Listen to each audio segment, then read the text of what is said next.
Welcome to iClass IAS academy.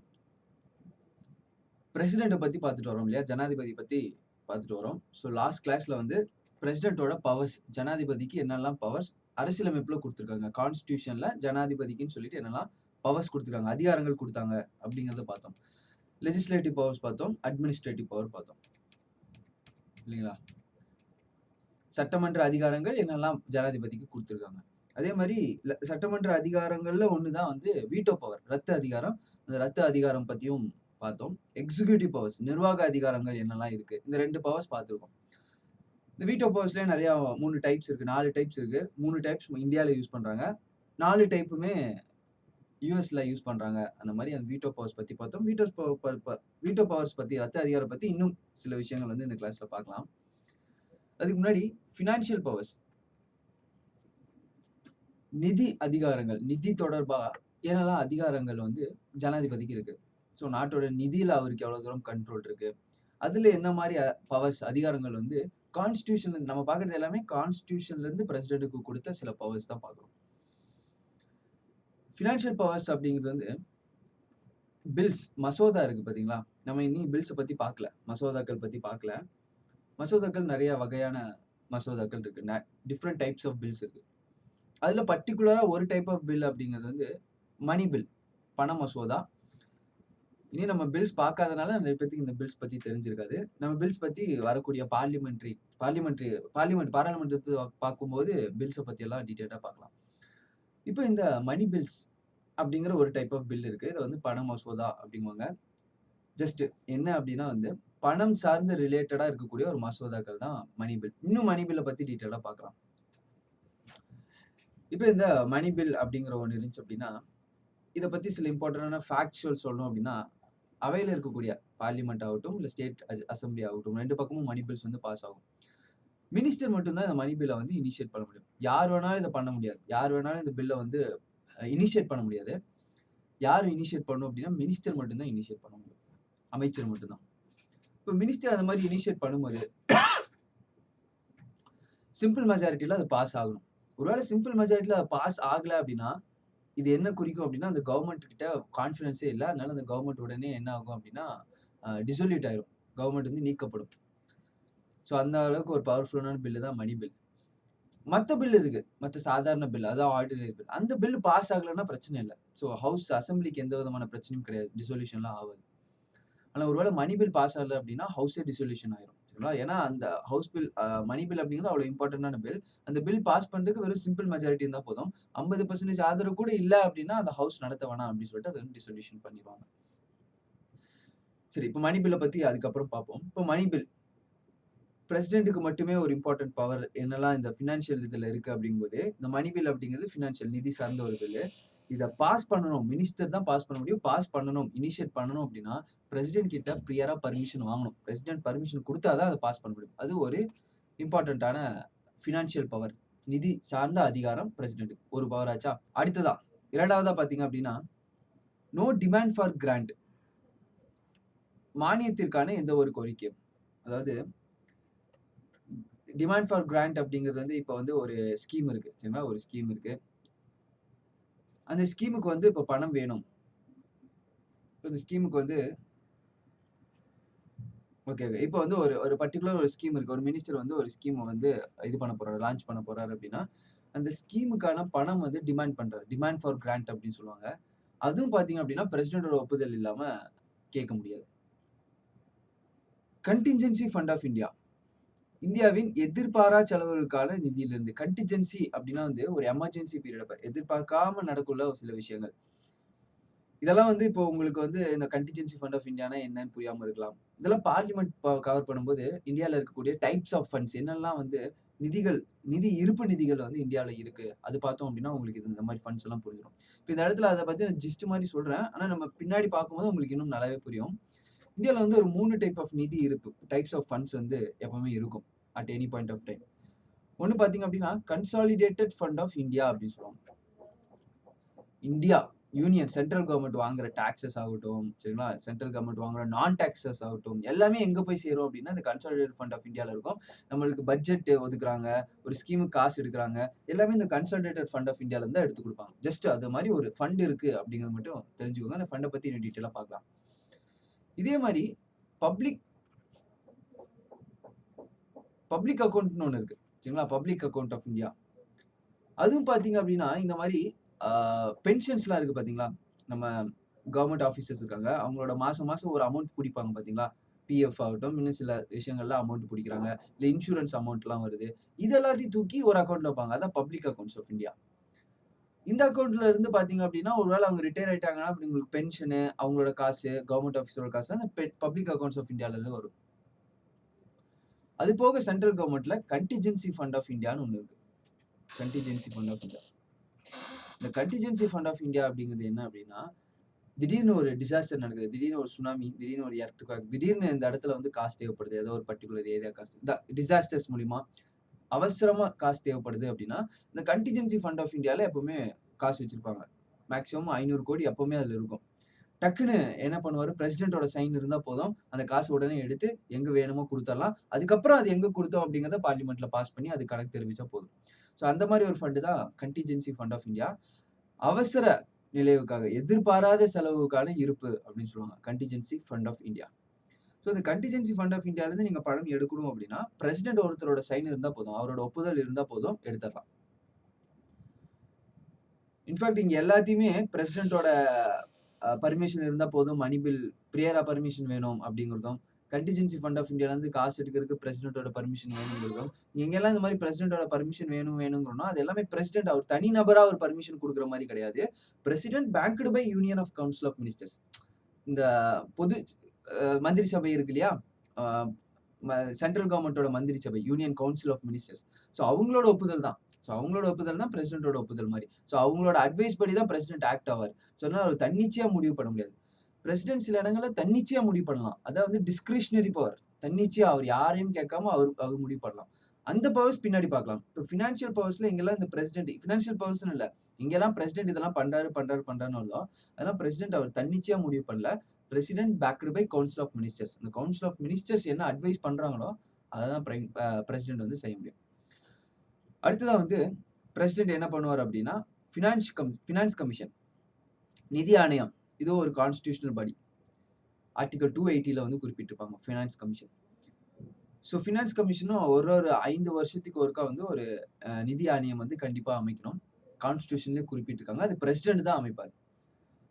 So அந்த finance commission என்ன பண்ணும் அப்படின்னா, அதுக்கப்புறம் இருக்கக்கூடிய வருஷம் இந்தியாவுக்கு வரக்கூடிய டாக்ஸஸ் ஆகட்டும், இந்தியாவோட வருமானம் இருக்கு இல்லையா? Central government. அது எப்படியெல்லாம் ஸ்டேட்டுக்கும், சென்ட்ருக்கும் பிரிக்கிறது, எப்படி ஸ்டேட்டுக்கும், லோக்கல் கவர்ன்மெண்ட்டுக்கும் பிரிக்கிறது எல்லாத்தையுமே பார்த்தீங்க அப்படின்னா, இந்த ஃபினான்ஸ் கமிஷன் ரெக்கமெண்ட் பண்ணும். பைண்டிங் கிடையாது. ரெக்கமெண்ட் பண்ணும். ஸோ ஃபினான்சியல் பவர்ஸ் நம்ம பிரசிடென்ட் ஜனாதிபதியோட நிதி தொடர்பான அதிகாரங்கள் அப்படின்னு பார்க்கும்போது, இந்த 4 பார்த்தீங்கன்னா முக்கியமான நிதி அதிகாரங்கள். மணி பில் பாஸ் பண்றதுக்கு முன்னாடி, பண மசோதா பார்லிமென்ட்ல பாஸ் பண்றதுக்கு முன்னாடி, யார்ட்ட பர்மிஷன் வாங்கணும் அப்படின்னா வந்து, பிரசிடென்ட் கிட்ட பர்மிஷன் வாங்கிட்டு தான் அத பாஸ் பண்ண முடியும். இதே தான் அப்படி கீழ வரும். ஸ்டேட்லயும் அதே மாரி பண மசோதா இருக்கு.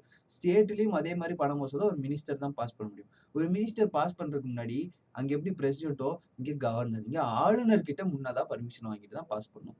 ஆளுநர் ஒருவேள பர்மிஷன் குடுக்கல, பிரசிடென்ட் ஒருவேள பர்மிஷன் குடுக்கல அப்படின்னா, அத பாஸ் பண்ணவே முடியாது. இதெல்லாம் முக்கியமான விஷயங்கள் நோட் பண்ணிக்கோங்க. அடுத்ததா டிமாண்ட் ஃபார் கிராண்ட் எதுக்காவது பணம் வேணும் அப்படின்னா, பிரசிடென்ட்டோட பர்மிஷன்ல தான் அது வந்து குடுக்க முடியும். அடுத்தது கன்டிஜென்சி ஃபண்ட் அவசர கால நிதியிலிருந்து பணம் எடுக்கணும் அப்படின்னா, பிரசிடென்ட் கிட்ட பர்மிஷன் இருந்தா போதும். பிரசிடென்ட் பர்மிஷன் குடுத்தா, பிரசிடென்ட் ஒருத்தர் அவர் பர்மிஷன் குடுத்துட்டாருன்னா போதும். பிரசிடென்ட் ஒருத்தர் அப்படிங்கிறது backed of council of ministers. Council of ministers சொன்ன உடனே பிரசிடென்ட் பர்மிஷன் குடுத்துருவாரு. குடுத்தோனே என்ன பண்ணிடலாம் அப்படின்னா, அந்த பணத்த எடுத்துறலாம். மேக்ஸிமம் 500 கோடி வரைக்கும் கன்டிஜென்சி ஃபண்ட் ஆஃப் இந்தியால காசு இருக்கும். அடுத்ததா வந்து ஃபைனான்ஸ் கமிஷன். நிதி ஆணையத்த வந்து 5 வருஷத்துக்கு ஒருக்கா வந்து பிரசிடென்ட் வந்து அமைப்பார். ஸோ எல்லா வருஷமும் இது 5 வருஷத்துக்கு தான் அப்படின்னு தான் இருந்துச்சு. இப்ப வரைக்கும். ஆனா இந்த கொரோனா பேண்டமிக் அப்புறம் பார்த்தீங்க அப்படின்னா, இப்ப இருக்கக்கூடிய அட் பிரசென்ட்ல இருக்கக்கூடிய ஃபைனான்ஸ் கமிஷனுக்கு 6 இயர்ஸ் அதோட டெர்ம் வந்து 6 இயர்ஸா இருக்கு. அதனால சில இடங்கள்ல அது மாறி இருக்கு அப்படிங்கிறதும் தெரிவிச்சுக்கோங்க. எல்லா வருஷமும் 5 இயர் தான் அப்படிங்கிற விஷயம் இப்ப நடக்கல. இப்ப கடைசியா வந்ததுக்கு மட்டும் 6 வருஷத்துக்கு ஒரு ஃபினான்ஸ் கமிஷன் ஆரம்பிச்சு அது 6 வருஷத்துக்கு குடுத்துட்டாங்க. அதோட டெர்ம் வந்து 6 இயர்ஸ் ஆக்கிட்டாங்க. கான்ஸ்டிடியூஷன்லலாம் ஆக்கல. இந்த ஃபினான்ஸ் கமிஷனுக்கு மட்டும் 6 இயர்ஸ் வந்து டெர்ம் குடுத்துருக்காங்க. அடுத்ததா அதே மாரி ஜனாதிபதியோட ஜுடிஷியல் பவர்ஸ். அவர் என்னலாம் வந்து அவருக்கு வந்து நீதித்துறையில என்னலாம் அதிகாரங்கள் இருக்கு? நீதித்துறை அதிகாரங்கள் என்ன மாரிலாம் இருக்கு? ஸோ இந்த மாரி ஜுடிஷியல் பவர்ஸ் அப்படின்னு வந்தபோதே, இப்ப இந்த பேரறிவாளன் கேஸ்லாம் எடுத்துக்கோங்க. சரிங்களா? இப்ப பேரறிவாளன் கேஸ், நளினி இவங்களோட கேஸ்லாம் பார்த்தீங்கன்னா, இவங்க ராஜீவ் காந்தி குண்டு வெடிப்பு சம்பவத்துல அரெஸ்ட் ஆனவங்க. ஸோ ரொம்ப நாளா வந்து ஜெயில்ல இருக்காங்க. ரொம்ப நாளா இவங்களும் பார்த்தீங்கன்னா, மன்னிப்பு அ மன்னிச்சுவிடணும் பார்டனிங் கேட்டுட்டு இருந்தாங்க. சரிங்களா? அவங்களோட அ டெர்ம் லைஃப் ஆஃப் இம்ப்ரிசன்மென்ட்ட வந்து கம்மி பண்ணி அவங்கள வெளிய விடணும். அந்த மாரி அவங்க மன்னிப்பு கேட்டுட்டு இருக்காங்க. ஸோ இது யார்ட்ட கேட்டுட்டு இருக்காங்க அப்படிங்கிற நியூஸ் ஃபாலோ பண்ணி தான் தெரியும். பிரசிடென்ட் கிட்ட கேட்டுட்டு இருந்திருப்பாங்க. சரிங்களா? ஸோ அது அது பார்த்தீங்க அப்படின்னா, one of the judicial powers நீதித்துறை அதிகாரங்களா வந்து பிரசிடென்ட்க்கு வந்து வழங்கியிருக்கு. ஸோ பிரசிடென்ட் கிட்ட கேட்டுட்டே இருப்பாங்க. கடைசி வரைக்கும் பிரசிடென்ட் அதுக்கு பர்மிஷன் குடுக்கல. அப்படிங்கும்போது இப்ப ரீசென்ட்டா பேரறிவாளன் அவர் வெளிய வந்தது பார்த்தீங்க அப்படின்னா, நீதித்துறை உள்ள வந்துச்சு. டைரக்ட்டா சுப்ரீம் கோர்ட் வந்து ஆர்டிகிள் 124 அவங்களோட ஸ்பெஷல் பவர்ஸ் யூஸ் பண்ணி அத ரிலீஸ் பண்ணாங்க. நம்ம அத பத்தி டீட்டெயிலா பார்ப்போம். இப்ப ஜுடிஷியல் பவர்ஸ் நீதித்துறை அதிகாரங்கள் சுப்ரீம் கோர்ட் ஜட்ஜுக்கு பிரசிடென்ட்க்கு ஜனாதிபதிக்கு என்னலாம் நீதித்துறை அதிகாரங்கள் இருக்கு. He appoints CJI and other judges of Supreme Court and High Courts. CJI அப்படிங்கிறது சீஃப் ஜஸ்டிஸ் ஆஃப் இந்தியா. இந்தியாவின் தலைமை நீதிபதி அப்படின்னு ஒரே ஒரு ஆள் தான் இருப்பாரு. இந்தியால இருக்கக்கூடிய எல்லா ஜட்ஜஸ்க்கும் சீஃபா இருப்பாரு. அதாவது Chief justice of India. Supreme Court judge Supreme Court ஜட்ஜ அடுத்த சீஃப் ஜஸ்டிஸ் ஆஃப் இந்தியாவா அப்பாயிண்ட் பண்ணுவாங்க. யார் அப்பாயிண்ட் பண்ணுவா அப்படின்னா பிரசிடென்ட் தான் அப்பாயிண்ட் பண்ணுவாரு. ஸோ அது ஒரு one of the judicial power தான் இல்லையா? அவர் வந்து இந்தியாவோட தலைமை நீதிபதி ஆகட்டும், மற்ற உச்ச நீதிமன்ற நீதிபதிகளாகட்டும், அதே மாரி உயர் நீதிமன்ற நீதிபதிகளாகட்டும், அதே மாரி உயர் நீதிமன்ற நீதிபதிகளுக்கும் தலைமை நீதிபதி ஒருத்தர் இருப்பார். Chief justice of high court. இந்தியால இருக்கக்கூடிய எல்லா ஸ்டேட் ஹை கோர்ட்ஸ்லயும், இந்தியால இருக்கக்கூடிய எல்லா சீஃப் ஜஸ்டிஸ் ஆஃப் ஹை கோர்ட்டையும், இந்தியால இருக்கக்கூடிய சுப்ரீம் கோர்ட் ஜட்ஜஸ், சுப்ரீம் கோர்ட்டோட சீஃப் ஜஸ்டிஸ் ஆஃப் இந்தியா. இவங்க எல்லாத்தையும் அப்பாயிண்ட் பண்றது யாரு அப்படின்னா, பிரசிடென்ட் தான் அப்பாயிண்ட் பண்றாரு. அப்பாயிண்ட் பண்றதுக்கு நெறைய ப்ரொசீஜர்ஸ் இருக்கு. சரிங்களா? அது நெறைய கேஸஸ் மூலியமா இப்பதான் தற்காலிகமா வந்து ஒரு கொலிஜியம் சிஸ்டம்னு ஒரு சிஸ்டத்த குடுத்துட்டு, பிரஸ் அ எப்படி ஜட்ஜஸ் அப்பாயிண்ட் பண்றதுங்கிற ஒரு சிஸ்டம் வந்திருக்கு. நம்ம ஜுடிஷியரி பத்தி பார்க்கும்போது அந்த கொலிஜியம் சிஸ்டம்லாம் என்ன அப்படிங்கிறத தெரியப்படுத்துறேன். இப்ப அவரோட நீதித்துறை அதிகாரங்கள்ல ரொம்ப ஃபோர்மோஸ்ட் இம்பார்ட்டன்ட் இருக்கக்கூடிய எல்லா high court, supreme court judges யார் அப்பாயிண்ட் பண்றா அப்படின்னா, பிரசிடென்ட் தான் அப்பாயிண்ட் பண்றாரு. தற்போது பார்த்தீங்க அப்படின்னா, கான்ஸ்டிடியூஷன் எழுதும்போது 1950 அன்னைக்கு வந்து இந்தியன் கான்ஸ்டிடியூஷன்லயே குறிப்பிட்டிருக்காங்க. எவ்வளோ ஜட்ஜஸ் இந்தியால இருக்காங்க அப்படின்னா 7+1 7 Supreme Court judge, 1 Chief justice of India இருந்தாங்க. அதுக்கப்புறம் சப்சிக்வென்ட்டா திருத்தம் பண்ணி இப்ப தற்போது எவ்வளோ உச்சநீதிமன்றத்துல எவ்வளோ ஜட்ஜஸ் இருக்காங்கன்னா 33 Supreme court judges plus 1 Chief justice of India. உங்களோட தலைமை நீதிபதி ஒருத்தர் இருக்காரு. இப்ப பார்த்தீங்கன்னா 34. கான்ஸ்டிடியூஷன் எழுதும்போது 7+1 8 பேர் இருந்தாங்க. இப்ப 34 பேர் இருக்காங்க. இந்த 34 பேத்துல இப்ப தற்போது at any point of time இப்ப நீங்க வீடியோ பார்த்துட்டு இருக்க டைம்லயே ஆகட்டும், இப்ப வந்து எவ்வளோ ஜட்ஜஸ் இருக்காங்க இந்த 34 சீட்ல அப்படின்னா 33 ஜட்ஜஸ் வந்து ஃபில் ஆயிருக்காங்க. ஒரே ஒரு சுப்ரீம் கோர்ட் ஜட்ஜ் மட்டும் தான் ஆப்சென்ட்டா இருக்காங்க. அதே மாரி இந்த 34 ஜட்ஜ்ல இப்ப தற்போது மட்டும் பார்த்தீங்க அப்படின்னா 4 விமன் ஜட்ஜஸ் வந்து இருக்காங்க. 4 விமன் ஜட்ஜஸ் இருக்காங்க. இந்தியாவோட ஹிஸ்டரி இந்தியா இண்டிபெண்டன்ஸ் ஆகி இப்போ வரைக்கும் கிட்டத்தட்ட எவ்வளோ ஆண்டுகள் 75 ஆண்டுகள் ஆகப்போகுது. இந்த 75 ஆண்டுகள்ல இந்தியால எவ்வளோ ஜட்ஜஸ் வந்து வந்திருக்காங்க விமன் ஜட்ஜஸ் அப்படின்னா வெறும் 12 விமன் தான் வந்து சுப்ரீம் கோர்ட்டுக்கு வந்திருக்காங்க. வெறும் 12 விமன் சுப்ரீம் கோர்ட் ஜட்ஜஸ் மட்டும் தான் இதுவரைக்கும் வந்திருக்காங்க. மொத்த ஜட்ஜஸ் எடுத்து பார்த்துட்டீங்க அப்படின்னா ஒரு 1000 பேர் இருப்பாங்க. அதுல வெறும் 12 பேர் தான். அந்த 12லயும் 4 பேர் தற்போது இருக்காங்க. தற்போது இருக்காங்க. இப்ப இந்த வருஷத்த மட்டும் கழிச்சுக்கிட்டீங்க அப்படின்னா, லாஸ்ட் இயர் மட்டும் எடுத்துட்டீங்க அப்படின்னா, கிட்டத்தட்ட சுதந்திரமாகி ஒரு 70 வருஷத்துல வந்து வெறும் பார்த்தீங்க அப்படின்னா, இதுல 4 கம்மி பண்ணா வெறும் 8 வுமன் ஜட்ஜஸ் மட்டும் தான் சுப்ரீம் கோர்ட்டுக்கு வந்திருக்காங்க. அதுலயும் இப்ப சுதந்திரமாயி அதே மாரி 75 வருஷம் ஆயிருச்சு. கிட்டத்தட்ட பார்த்தீங்க அப்படின்னா, 47 Chief justice of India appoint ஆயிருக்கு. அவ்ளோ தலைமை நீதிபதிகள் வந்திருக்கு. இப்போ இருக்கிறவர் பார்த்தீங்க அப்படின்னா 48வதோ 8வது chief justice of India. So அந்த வகையில 48 சீஃப் ஜஸ்டிஸ் ஆஃப் இந்தியால ஒரு விமன் கூட பார்த்தீங்க அப்படின்னா தலைமை நீதிபதியா இருந்ததில்ல. ஒரு பெண் தலைமை நீதிபதியும் இதுவரைக்கும் வந்ததே இல்ல. 2027ல ஒரு பெண் தலைமை நீதிபதி வரக்கூடும் அப்படின்னு சொல்லி எதிர்பார்க்கப்படுது. அதுவும் அவங்க வந்தாங்கன்னா கிட்டத்தட்ட 36 நாள் மட்டுமே தான் அ சீஃப் ஜஸ்டிஸா இருப்பாங்க. ஸோ 75 வருஷம் வெயிட் பண்ணி முதல் விமன் ஜட்ஜஸ் வரப்போறாங்க. அவங்க வந்தாங்களும் 36 நாள் தான் அவங்களோட சர்வீஸ் டைம் வந்து இருக்கிற மாரி இருக்கும். ஸோ இதெல்லாம் பார்த்தீங்க அப்படின்னா, ஸ்டாட்ஸ் வந்து கொஞ்சம் கொஞ்சமா மாறும் இல்லையா? இப்ப நீங்க பார்க்கும்போது மேபி விமன் ஜட்ஜஸ் வந்து அப்பாயிண்ட் பண்ணியிருந்திருக்கலாம். அதனால இந்த வெரிஃபை இந்த ஃபேக்ட்ஸ் மட்டும் கொஞ்சம் வெரிஃபை பண்ணிக்கோங்க. இதெல்லாம் உங்களுக்கு மெயின்ஸ் பாயிண்ட் ஆஃப் வியூல தான் யூஸ் ஆகும். பிலிம்ஸ் பாயிண்ட் ஆஃப் வியூல இந்த மாதிரி கொஸ்டின்ஸ் வந்து த்ரோ பண்ண மாட்டாங்க. So CJI, other judges of Supreme Court and High Courts இது எல்லாத்தையும் யார் அப்பாயிண்ட் பண்றா? பிரசிடென்ட் அப்பாயிண்ட் பண்றாரு. இது அவரோட ஒரு முக்கியமான ஒரு ஜுடிஷியரி பவர்ஸ். அதே மாதிரி இங்க இன்னொரு விஷயமும் நான் சொல்லணும்னு நினைக்கிறேன். இப்போ கான்ஸ்டிடியூஷன் ஆரம்பிக்கும் போது 8 ஜட்ஜஸ் இருந்தாங்க. அதுக்கப்புறம் இப்ப தற்போது அமெண்ட் பண்ணி இப்போ 34 ஜட்ஜஸ் வந்துட்டாங்க. இதான் சிம்பிள் இல்லையா? இப்ப நான் நடுவுல நிறைய அமெண்ட் பண்ணியிருக்காங்க. கிட்டத்தட்ட ஒரு 6-7 டைம் வந்து அந்த கான்ஸ்டிடியூஷன்ல அமெண்ட்மெண்ட் கொண்டு வந்து இவ்வளவு ஜட்ஜஸ் கொண்டு வந்திருக்காங்க. ஆனா இந்த அமெண்ட்மெண்ட் இருக்கு பாத்தீங்களா? இந்த சட்ட திருத்தம் இப்ப இந்த கான்ஸ்டிடியூஷன்ல ஜட்ஜஸோட நம்பர்ஸ் இன்க்ரீஸ் பண்றாங்க பாத்தீங்களா? இந்த சட்ட திருத்தம் அப்படிங்கிறது கான்ஸ்டிடியூஷனல் அமெண்ட்மெண்ட் ஆக்ட் கிடையாது. இது வந்து கான்ஸ்டிடியூஷனல் அமெண்ட்மெண்ட் ஆக்ட் கிடையாது. என்னதான் கான்ஸ்டிடியூஷன்ல மாற்றம் செஞ்சாலும் சிலது பாத்தீங்க அப்படின்னா கான்ஸ்டிடியூஷனல் அமெண்ட்மெண்டா வந்து கருதப்படாது. ஃபார் எக்ஸாம்பிளுக்கு கான்ஸ்டிடியூஷன்ல கொடுத்திருக்காங்க 28 ஸ்டேட் தற்போது இருக்கு. 28 ஸ்டேட்டோட பெயர்கள் இருக்கு. ஒருவேளை நம்ம ஸ்டேட்டோட பெயரை மாத்திட்டோம் இல்லையா? ஃபார் எக்ஸாம்பிளுக்கு 2016ல தெலுங்கானா, ஆந்திரா அப்படிங்கிற ஒரு தெலுங்கானா அப்படிங்கிற ஒரு புது ஸ்டேட் வந்திருக்கு. இந்தியன் கான்ஸ்டிடியூஷன்ல இல்லையா? கான்ஸ்டிடியூஷன் வரும்போது தெலுங்கானா அப்படிங்கிற ஸ்டேட் இல்ல. அப்போ ஒரு கான்ஸ்டிடியூஷன்ல ஒரு மாற்றம் நடைபெற்றிருக்கு.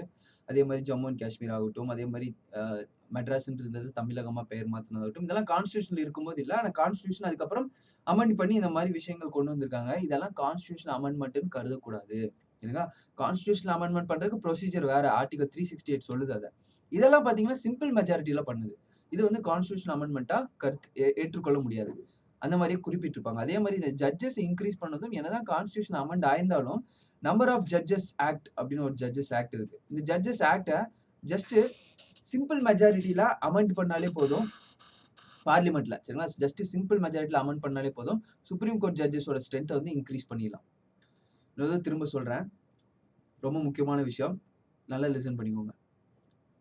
ஸோ கான்ஸ்டிடியூஷன் வரும்போது 7+1 ஜட்ஜஸ் தான் சுப்ரீம் கோர்ட்ல இருந்திருக்காங்க. அதுக்கப்புறம் அமெண்ட் பண்ணியிருக்காங்க. இப்போ தற்போது 33+1 ஜட்ஜஸ் இருக்காங்க. இந்த அமெண்ட்மெண்ட் எல்லாம் என்னதான் கான்ஸ்டிடியூஷன்ல மாற்றம் செய்யப்பட்டாலும் இது கான்ஸ்டிடியூஷனல் அமெண்ட்மெண்ட் கிடையாது. கான்ஸ்டிடியூஷனல் அமெண்ட்மெண்ட்டுக்கு ப்ரொசீஜர் ஆர்டிகல் 368ல குறிப்பிட்டிருக்காங்க. இது கான்ஸ்டிடியூஷனல் அமெண்ட்மெண்ட்டை ஏற்றுக்கொள்ள முடியாது. இது ஜஸ்ட் வந்து சிம்பிள் மெஜாரிட்டில அமெண்ட் பண்ணது. சிம்பிள் மெஜாரிட்டில இந்த நம்பர் ஆஃப் ஜட்ஜஸ் அப்படிங்கிற இந்த சட்டத்தை அமெண்ட் பண்ணாலே போதும். கான்ஸ்டிடியூஷன்ல இருக்கக்கூடிய ஜட்ஜஸ் வந்து இன்க்ரீஸ் பண்ணிடலாம். யார் இன்க்ரீஸ் பண்ணிடலாம்?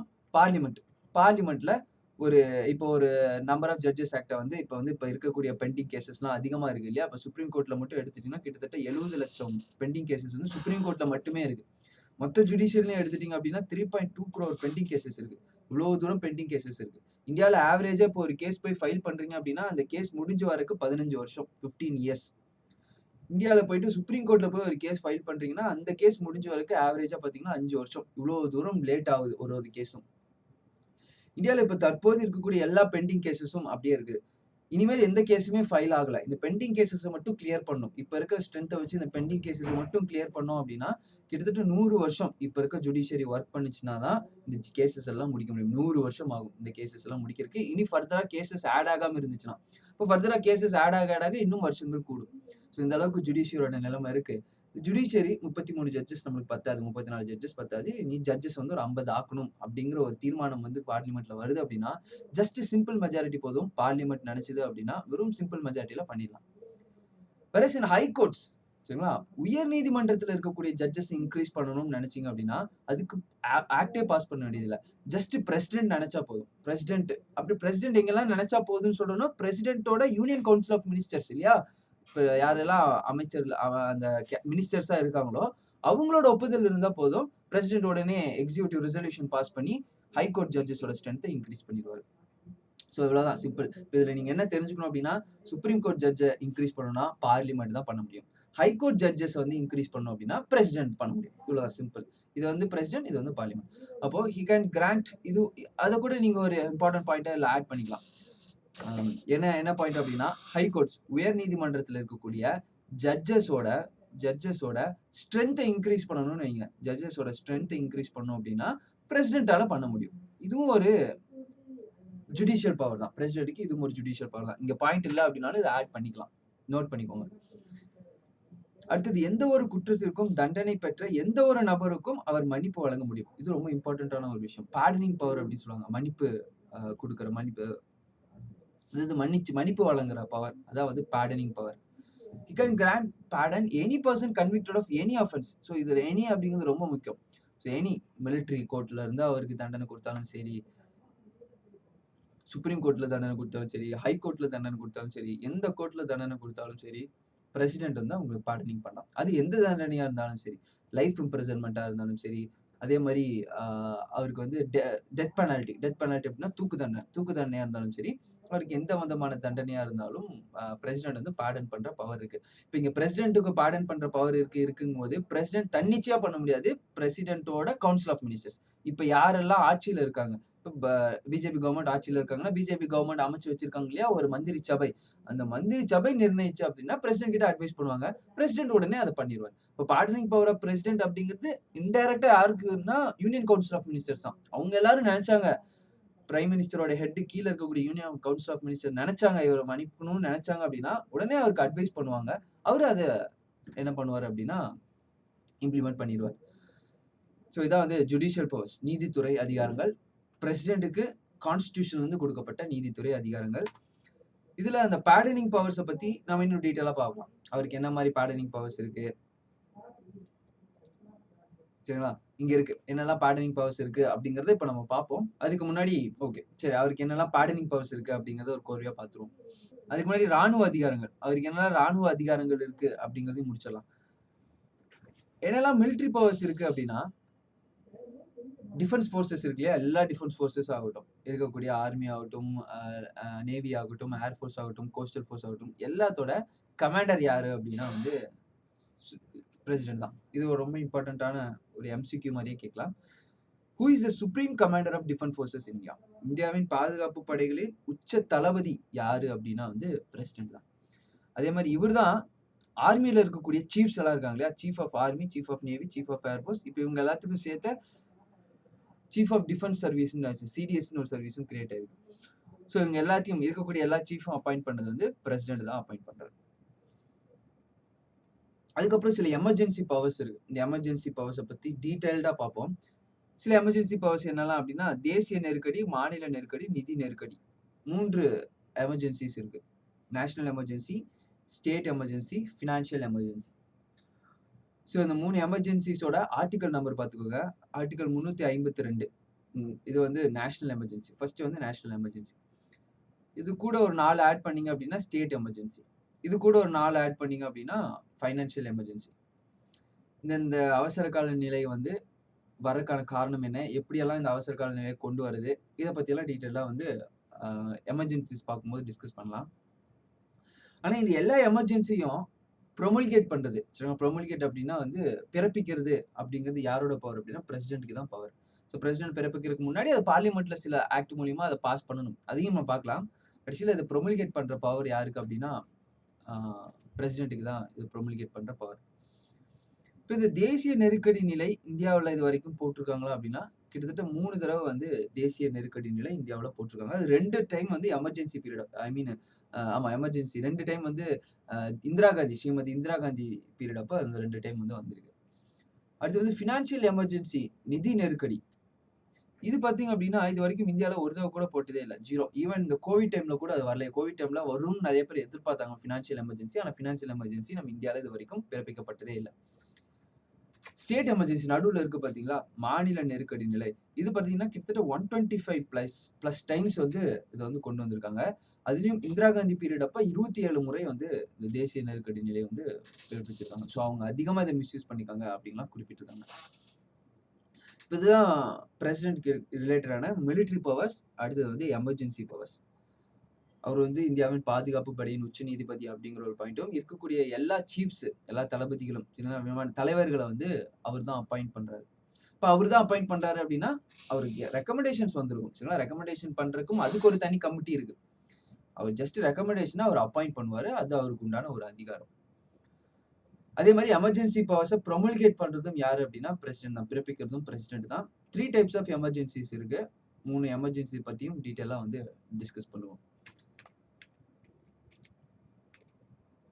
அதே மாதிரி நம்ம வந்து இந்த வீட்டோ பவர்ஸ் பார்த்தோம் இல்லையா, ரத்து அதிகாரம். ஆர்டிகல் 111 வந்து பிரசிடென்ட்டுக்கு வந்து ரத்து அதிகாரம். இது அவரோட லெஜிஸ்லேட்டிவ் பவர்ல வரும். ஒரு பில் ஒரு மசோதா வருது அப்படின்னா, அந்த மசோதா மேல அவருக்கு இவ்வளோ ரத்து அதிகாரம் இருக்கு. 3 ரத்து அதிகாரம் இருக்கு அப்படின்னு பார்த்தோம் இல்லையா? இந்த 3 ரத்து அதிகாரம் வந்து ஒண்ணு வந்து அப்சல்யூட் முழுமையான ரத்து அப்படிங்கிற ஒரு விஷயம் பார்த்தோம். அப்சல்யூட் ரத்து அவர் எந்தெந்த மாரி பில்லுக்கெல்லாம் பண்ணலாம் அப்படிங்கிறதுக்கு பார்க்கறதுக்கு முன்னாடி உங்களுக்கு பில் பத்தி தெரிஞ்சிருக்கணும். இல்லையா? என்னென்ன பில் இப்ப மணி பில்னா என்ன? ஆர்டினரி பில்னா என்ன? அது போக என்னெல்லாம் பில் இருக்கு அப்படிங்கிறது தெரியணும். அந்த பில்ல பத்திலாம் நம்ம பார்லிமென்ட்ல பார்ப்போம். இப்ப ஜஸ்ட் அந்த வீட்டோ பவர் மட்டும் என்னன்னு பார்க்கலாம். அப்சல்யூட் வீட்டோ அப்படிங்கிறது முழுமையான ரத்து. சஸ்பென்சிவ் வீட்டோ அப்படிங்கிறது தற்காலிகமான ரத்து. பாக்கெட் வீட்டோ அப்படிங்கிறது தாமதப்படுத்தும் ரத்து. சரிங்களா? கொஞ்ச நாள் தாமதப்படுத்துறது.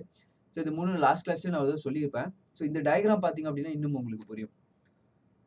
அப்சல்யூட் வீட்டோ அப்படிங்கிறது வந்து மணி பில் அப்படின்னு குடுத்துருக்காங்க. அது ஏன் அப்படின்னா, அப்சல்யூட் வீட்டோ மணி பில்ல கூட அவருக்கு இருக்கு அப்படிங்கிறாங்க. ஃபார் எக்ஸாம்பிள்க்கு வந்து அப்சல்யூட் வீட்டோ அப்படின்னா, இப்போ ஒரு மசோதா வருது. அத அப்படியே புறக்கணிக்கிறது. அது அவருக்கு எந்தெந்த பில்லுலலாம் பவர் இருக்கு அப்படின்னா, ஆர்டினரி பில்ல பண்ணலாம். சாதாரண பில்ல அவர் வந்து புறக்கணிக்கலாம். சரிங்களா? அப்படியே புறக்கணிச்சிடலாம். அப்சல்யூட் வீட்டோ பவர் இருக்கு. இன்னொரு டைப் ஆஃப் பில் வந்து மணி பில். பண மசோதா. இந்த பில்லெல்லாம் என்னங்கிறது நம்ம அப்புறம் பார்க்கலாம். முதல்ல டைப்ஸ் ஆஃப் பில் இருக்கு இல்லையா? அத நீங்க இப்ப தெரிஞ்சுக்கோங்க. பின்னாடி பார்க்கும்போது உங்களுக்கு புரியும். இப்போ மணி பில் அப்படிங்கிறது வந்து பண மசோதா. அத அவர் அப்சல்யூட் வீட்டோ பண்ண முடியுமா? அப்படியே முழுமையா புறக்கணிக்க முடியுமா? நெறைய பேர் பண்ண முடியாதுன்னு நெனச்சுப்பாங்க. உங்களுக்கு பில்ல பத்தி நல்லா தெரிஞ்சதுன்னா, இது கண்டிப்பா பண்ண முடியாதுன்னு நெனைப்பீங்க. ஆனா மணி பில்லையும் அவர் புறக்கணிக்கலாம். சரிங்களா? ஆர்டினரி பில்லையும் அவர் புறக்கணிக்கலாம். மணி பில்லையும் அவர் புறக்கணிக்கலாம். என்னதான் மணி பில் பிரசிடென்ட் கிட்ட பர்மிஷன் வாங்கிட்டு தான் கொண்டு வராங்க. அப்புறம் எப்படி அவர் புறக்கணிக்க முடியும்? அப்பவும் அவர் புறக்கணிக்கலாம். ஆனா, அவர் என்ன பண்ணுவாருன்னா, புறக்கணிக்க மாட்டாரு அப்படின்னு குறிப்பிட்டிருக்காங்க. கன்வென்ஷனா, ட்ரெடிஷனா அவர் புறக்கணிக்க மாட்டாரு. ஆனா பிரசிடென்ட் நெனச்சாரு அப்படின்னா, பண மசோதா அவர்ட்ட சைன் வாங்கிட்டு வந்தாலும், அவரோட பர்மிஷனோட ரிலீஸ் பண்ணாலும், அவர் நெனச்சா அத புறக்கணிக்கலாம். அப்சல்யூட் வீட்டோ மணி பில்லுக்கும் இருக்கு. ஆர்டினரி பில்லுக்கும் இருக்கு. இன்னொரு பில் இருக்கு. Constitutional amendment bill. சட்ட திருத்தம் பண்றதுக்கு இப்ப ஒரு ஒரு அமெண்ட்மென்ட் பில் பண்ணணும்ல. ஃபார் எக்ஸாம்பிள்க்கு இடபிள்யூஎஸ் ரிசர்வேஷன் கொண்டு வந்து ஒரு கான்ஸ்டிடியூஷனல் அமெண்ட்மென்ட் பில். அதே மாரி ஜிஎஸ்டி கொண்டு வந்தது ஒரு கான்ஸ்டிடியூஷனல் அமெண்ட்மென்ட் பில். இந்த மாரி பில்ல பாஸ் பண்ணாங்க அப்படின்னா, பிரசிடென்ட்க்கு இதுல அப்சல்யூட் வீட்டோ பவர் கிடையாது. அவர் கண்டிப்பா அத பாஸ் பண்ணி தான் ஆகணும். ஸோ ரொம்ப கன்ஃப்யூஸ்டா இருந்துச்சு அப்படின்னா, நம்ம இன்னொரு தடவ இதெல்லாம் பத்தி பார்க்க போறோம். ஸோ ஜஸ்ட் வொரி பண்ணிக்க வேணாம். இங்க வந்து பிரசிடென்ட்ட பத்தி பார்க்குறோம். ரத்து அதிகாரம் பத்தி பார்க்கும்போது இத பத்தி கண்டிப்பா பார்த்து ஆகணும். ஆனா இது பார்க்கறதுக்கு முன்னாடி பில்ஸ் பத்தி உங்களுக்கு தெரிஞ்சிருக்கணும். பில்ஸ பத்தி நம்ம பார்லிமென்ட்ல பார்ப்போம். அங்கேயும் வேணாலும் இன்னொரு தடவ நம்ம இத வந்து டிஸ்கஸ் பண்ணலாம். குவாலிஃபைட் வீட்டோ இந்தியாவுல இல்ல. நான் சொன்னேன்ல, யுஎஸ்ல தான் இருக்கு. குவாலிஃபைட் வீட்டோ பத்தி பயப்பட வேணாம். அது இந்தியாவுல கிடையாது. ஆனா இந்தியாவுல இல்ல அப்படிங்கிறது தெரிஞ்சு வச்சுக்கணும். சஸ்பென்சிவ் வீட்டோ அப்படிங்கிறது வர பில்ல கொஞ்ச நாளைக்கு வந்து தற்காலிகமா ரத்து செய்றது. அப்படின்னாலே உங்களுக்கு தெரிஞ்சிரும். கொஞ்ச நாள் இத நிறுத்தி வைக்கலாம். எப்படி நிறுத்தி வைக்கலாம்? வந்த பில்ல திருப்பி அனுப்பலாம். அப்ப திருப்பி அனுப்புனாங்க அப்படின்னா, அத கண்டிப்பா சைன் போட்டு ஆகணும். அப்ப கொஞ்ச நாள் திருப்பி அனுப்புற இந்த டைம வந்து தற்காலிகமா ரத்து பண்ணலாம். இது ஒரு முக்கியமான விஷயம். பாக்கெட் வீட்டோ அப்படிங்கிறது வந்த பில்ல எதுவுமே பண்ணாம விட்டாங்கன்னா, அதான் பாக்கெட் வீட்டோ. அதாவது திருப்பியும் அனுப்பல, அது சைனும் போடல, எடுத்து பாக்கெட்ல வச்ச மாரி. அதான் வந்து பாக்கெட் வீட்டோ. இந்த 3 பில்லும் பார்த்தீங்க அப்படின்னா, நம்ம பிரசிடென்ட்க்கு இருக்கு. இந்த குவாலிஃபைட் வீட்டோ மட்டும் நம்ம சஸ்பெண்டுக்கு இல்ல. வரையறுக்கப்பட்ட ரத்து மட்டும் நம்ம பிரசிடென்ட்க்கு இல்ல. அது யுஎஸ் பிரசிடென்ட்க்கு இருக்கு. அடுத்ததா பார்த்தீங்க அப்படின்னா, இத நான் சொன்னேன் இல்லையா? கான்ஸ்டிடியூஷனல் அமெண்ட்மென்ட் சட்ட திருத்தம் பண்ற ஒரு மசோதா. அதுக்கு வந்து அவரு வந்து கண்டிப்பா வந்து அவர் வந்து அப்சல்யூட் வீட்டோ பண்ண முடியாது. முழுமையான ரத்து குடுக்க முடியாது. கண்டிப்பா அவர் சைன் போட்டு தான் ஆகணும். அதான் வந்து constitutional amendment bill. So veto power ordinary பில்லுக்கு இருக்கா? இந்த 3 வீட்டோ பவர் எடுத்துக்கோங்க. 3 வீட்டோ பவரும் சேர்த்து எடுத்துக்கிறாங்க. ஆர்டினரி பில்லுக்கு இருக்கா அப்படின்னா, ஆர்டினரி பில்லுக்கு இருக்கு. கான்ஸ்டிடியூஷனல் அமெண்ட்மென்ட் பில்லுக்கு இல்ல. கான்ஸ்டிடியூஷனல் அமெண்ட்மென்ட் பில்னா ஒண்ணும் இல்ல. அரசியல் சட்ட திருத்தத்த திருத்தம் பண்ணணும்னா, அதுக்கு ஒரு மசோதா நம்ம பார்லிமென்ட்ல பண்ணணும். அதுதான் கான்ஸ்டிடியூஷனல் அமெண்ட்மென்ட் பில். அது வந்துச்சு அப்படின்னா, பிரசிடென்ட்க்கு வேற வழியே இல்ல. அத வந்து சைன் போட்டே ஆகணும். அடுத்தது மணி பில்லுக்கும் பார்த்தீங்க அப்படின்னா, அவருக்கு வீட்டோ பவர் இருக்கு. நெறைய பேர் இல்லன்னு நெனச்சுப்பாங்க. மணி பில்லுக்கும் அவருக்கு வீட்டோ பவர் இருக்கு. ஆனா, அவர் வீட்டோ பவர் யூஸ் பண்ண மாட்டார். மணி பில்ல அவர் வீட்டோ பவர் யூஸ் பண்ண மாட்டார். ஜட்ஜஸ பத்தி சொல்லும்போது, இப்ப தற்போது இருக்கக்கூடிய சுப்ரீம் கோர்ட் ஜட்ஜஸ் யுஎஸ்ல எவ்வளோ பேரு அப்படின்னா வந்து, யுஎஸ்ல 9 பேர் தான். ரொம்ப வருஷமா 9 பேர் தான் இருக்காங்க. அது இன்கிரீஸ் ஆகவே இல்ல. ஸோ அது தெரிஞ்சுக்கணும். ஜஸ்ட் ஒரு ஃபேக்சுவலான விஷயங்கள். ஏன்னா நம்ம ஜுடிஷியரி எதா டவுட் வந்தாலும் நம்ம யுஎஸ் தான் பார்ப்போம். ஏன்னா யுஎஸ்ல இருந்து தான் நம்ம ஜுடிஷியரி எடுத்திருக்கோம். அவங்க ஜுடிஷியரி எப்படி இருக்கோ அந்த மாரி தான் நமக்கும் ஜுடிஷியரி. ஒரு சில ஸ்ட்ரக்சர்ஸ். அதனால வந்து நெறைய விஷயங்கள் அங்கருந்து எடுக்கிறனால நம்ம கம்பேரிசன் அங்க இங்கேயும் கம்பேர் பண்றோம் இல்லையா? வேற நாட்டையும் இந்த நாட்டையும். மெயினா யுஎஸ்ஸையும் யுகேயும் கம்பேர் பண்ணும்போது, தற்போது யுஎஸ்ல 9 ஜட்ஜஸ் இருக்காங்க. இந்தியால தற்போது 34 ஜட்ஜஸ் வந்து இருக்காங்க. ஸோ இதுதான் வந்து அ இவ்வளோ நேரம் வந்து பிரசிடென்ட்டோட பவர்ஸ பார்த்துட்டு வரோம். இன்னும் ஒரு 2, 3 பவர்ஸ் இருக்கு. அது பார்த்துட்டோம் அப்படின்னா பிரசிடென்ட் சாப்டர் க்ளோஸ் ஆயிரும். அதுக்கப்புறம் நம்ம என்ன பண்ணலாம் அப்படின்னா, துணை ஜனாதிபதி பத்தி ஒரு கிளாஸ்ல பார்த்தாலே முடிஞ்சிரும். ஏன்னா இவ்வளோ நாளா ஜனாதிபதி பத்தி ஃபுல்லா பார்த்தாச்சு. இதே தான் துணை ஜனாதிபதிக்கு எந்தெந்த இடங்கள்ல சில மாறுதல் இருக்கு அப்படிங்கிறதோட பார்த்துட்டா போதும். ஸோ இன்னொரு துணை ஜனாதிபதி அப்படிங்கிறது இந்தியா சென்ட்ரல்ல மட்டும் தான் இருக்கு. ஸோ வைஸ் கவர்னர் அப்படிங்கிற ஒரு போஸ்ட் வந்து ஸ்டேட்ல இல்ல. இப்ப துணை ஜனாதிபதியும் கொஞ்சம் முக்கியமான ஒரு விஷயம் தான். ஸோ தேங்க்ஸ் ஃபார் வாட்சிங் இக்லாஸ் ஐஏஎஸ் அகாடமி. நெக்ஸ்ட் கிளாஸ்ல வந்து இதோட பேலன்ஸ் பவர்ஸ் ஆஃப் பிரசிடென்ட் வந்து டிஸ்கஸ் பண்ணலாம். Thank you.